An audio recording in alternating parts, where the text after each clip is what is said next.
અરવલ્લી જિલ્લામાં 10 ઇંચથી વધુ વરસાદ વરસતા ખેડૂતોનું મોટું નુકસાન થયું હોવાનું સામે આવ્યું છે, જેમાં મોડાસા તાલુકાના ઇસરોલ ગામના ખેડૂતોની બાટકોટાની સીમાડે અને મેચમો નદીના કાંઠે ખેતર આવેલા છે, જ્યાં ખેતરો નજીક સિંચાઈ વિભાગની પ્રોટેક્શન દિવાલ આવેલી હતી, તો નદીમાં પાણી આવતા આ દિવાલ ધોવાઈ ગઈ હતી, જેથી ખેડૂત સદાભાઈ પટેલનું 1.5 વીઘાનું ખેતર નદીમાં ગરકાવ થયું હતું। જો વધુ વરસાદ પડશે તો ખેડૂતોનું પૂરેપૂરું 17 વીઘાનું ખેતર નદીમાં ગરકાવ થાય તેવી પરિસ્થિતિ સર્જાઈ શકે છે। ત્યારે સિંચાઈ વિભાગ દ્વારા ખેતરમાં દિવાલ બનાવી આપવામાં આવે કે જેથી ખેડૂતોનું ધોવાણ અટકે તેમ ખેડૂતો દ્વારા માંગ કરવામાં આવી છે।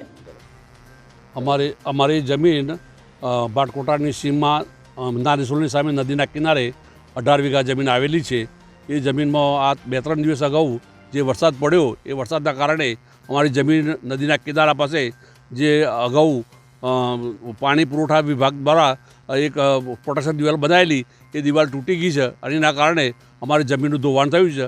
અમારી જમીન અંદાજે 1.5 થી 2 વીઘામાં મગફળી સહિતનો પાક આ નદીમાં તણાઈ ગયેલો છે અને આ જમીન બાટકોટાની સીમમાં બોલુદ્રા પંચાયતની હદમાં આવેલી છે અને અમે આ બાબતે તલાટી સાહેબને રૂબરૂ આના ફોટા પાડી અને અમારા જમીનના હાથ બના ઉતાર આપી અને આગળ રજૂઆત કરવા માટે જાણ કરેલી છે, પણ આજ દી સુધી આ જમીન પર કોઈ જોવા માટે પણ આવેલું નથી।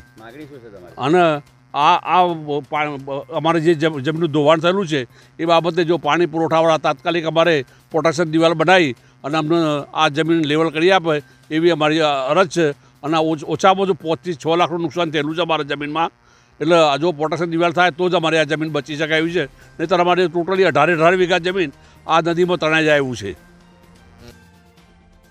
અમિત ઉપાધ્યાય સાથે સીન 24 ન્યૂઝ અરવલ્લી। હવે જુઓ દેશ દુનિયાની તમામ ખબરો તમારી આંગળીના ટેરવે। ઉઠાવો મોબાઈલ અને ગૂગલ પ્લે સ્ટોર પરથી ડાઉનલોડ કરો અમારી CN24 ન્યૂઝ મોબાઈલ એપ।